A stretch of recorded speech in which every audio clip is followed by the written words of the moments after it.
Olá, pessoal. Eu sou a professora Aline, professora da disciplina de Ciências, e dando continuidade às nossas aulas remotas, hoje nós abordaremos o conteúdo que é tabela periódica. Para entender o porquê da existência de uma tabela periódica, nós precisamos analisar essa situação que eu estou mostrando aqui na imagem, que nada mais é do que um supermercado. Se vocês observarem, no supermercado, todos os produtos que estão disponíveis para venda, eles estão organizados em seções. Ou seja, eles estão organizados de acordo com o uso que eles apresentam. Por exemplo, existe a seção de limpeza, existe a seção de produtos alimentícios, né, de mercearia.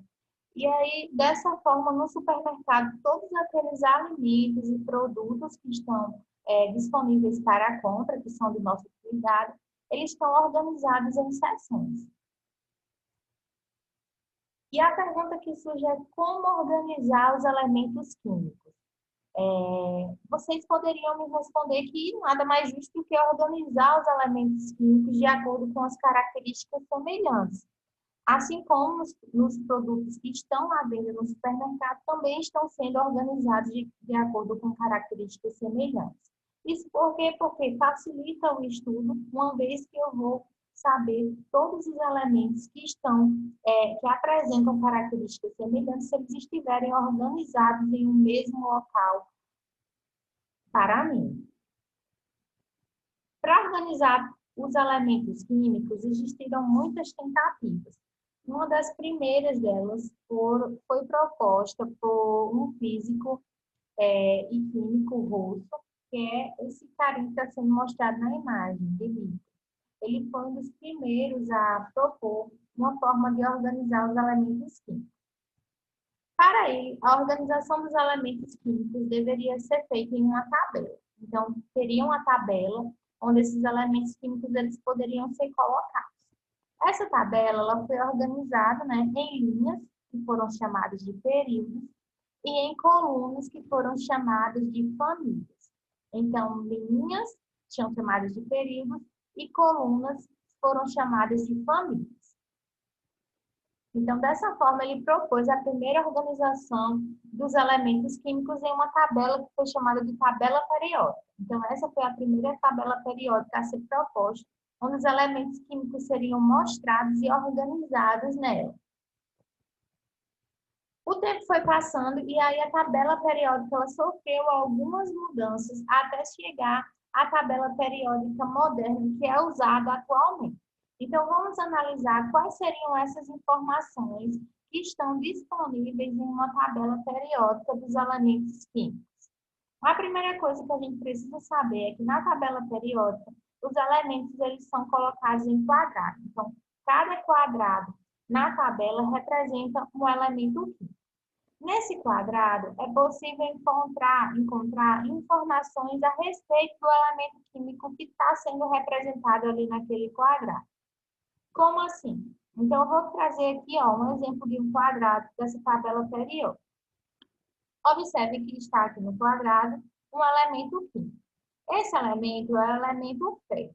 Nesse quadrado, vocês vão encontrar o nome do elemento, vão encontrar o símbolo desse elemento, que é Fe, vão encontrar aqui acima o número atômico, que é a sua quantidade de prótons, e aqui abaixo vocês vão encontrar a massa atômica daquele elemento. Então, cada quadrado desse vai mostrar essas informações do elemento químico que está lá na tabela periódica. Outra coisa que a gente precisa saber é que na tabela periódica moderna existem 7 linhas, ou seja, 7 períodos. A começar a contar do primeiro quadrado. Então, nós temos 1, 2, 3, 4, 5, 6, 7. 7 linhas ou períodos. Essas linhas ou períodos, elas vão ser organizadas em ordem crescente de número atômico, ou seja, do menor para o maior. Outra coisa que a gente precisa saber a respeito da tabela periódica é que existem 18 colunas.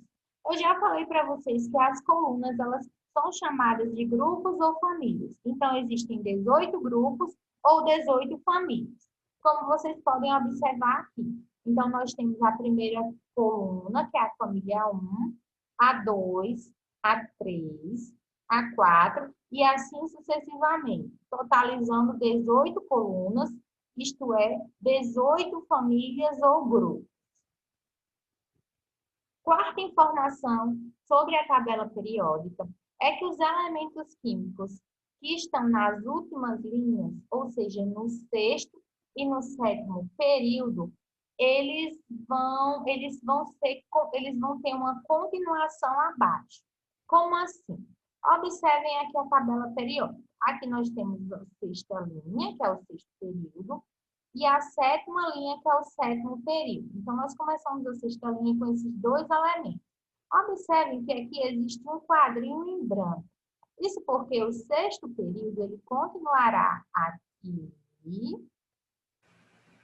e retornará para esse outro elemento, dando continuidade. A mesma coisa acontece com a sétima linha, que é o sétimo período. Nesse espaço, ele será continuado o sétimo período aqui embaixo e em seguida continuará novamente aqui acima. Isso foi feito porque esse sexto e sétimo período, eles tinham uma quantidade maior de elementos para serem encaixados e aí a tabela periódica ficaria desorganizada. Então, eles resolveram continuar o sexto e o sétimo período aqui nas linhas abaixo, para então, enfim, ficar com um aspecto mais organizado dessa tabela, ok? Então, essas duas linhas que estão abaixo, elas são continuação do sexto e do sétimo período. Então, aqui vocês conseguem ver a imagem da tabela periódica um pouco mais colorida. Então, notem que existe a presença de um quadrinho em branco, de quadrinhos não preenchidos, porque eles continuam aqui na linha, que é o sexto, e esse outro continuará nessa outra linha, que é o sétimo período. Ok, pessoal? Por isso que existe esse espaço aqui no sexto e sétimo período, porque continua abaixo. E aí, com isso, eu termino as informações a respeito do conteúdo de tabela periódica. Um resumo dele vocês poderão encontrar no plano de estudo que eu enviei, assim como o horário que eu estou disponível para a retirada de dúvidas. Então, vocês podem entrar em contato comigo para retirarem as dúvidas de vocês e não deixem de fazer o envio da atividade, que dessa vez é de forma online, pois isso é muito importante tanto para a aprendizagem de vocês como para a composição das notas nessa etapa de aulas remotas, tá bem? Então, um grande abraço e entrem em contato comigo. Até a próxima aula.